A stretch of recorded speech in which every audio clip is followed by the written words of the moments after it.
বাংলাদেশের এক গ্রামে থাকত রাশেদ নামে এক তরুণ কৃষক।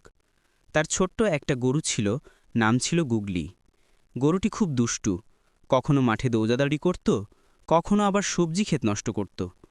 তবুও রাশেদের খুব প্রিয় ছিল গুগলি।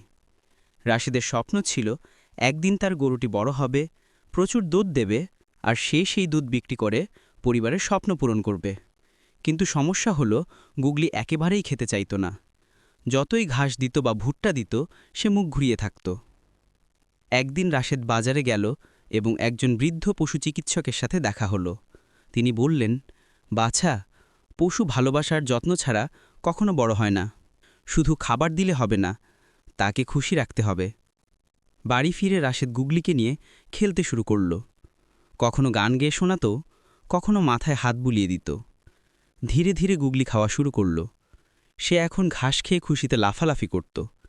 দিন যায়, সপ্তাহ যায়, গুগলি ধীরে ধীরে বড় হতে থাকে। একদিন গ্রামের হাটে সবাই অবাক হয়ে দেখল, গুগলি এখন শক্ত, সমর্থ ও সুন্দর গরু।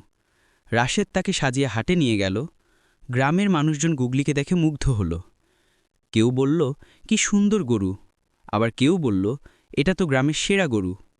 সবচেয়ে আনন্দের বিষয় হল, গুগলি প্রচুর দুধ দিতে শুরু করল। রাশেদ সেই দুধ বিক্রি করে পরিবারের জন্য নতুন ঘর বানালো, মা বাবার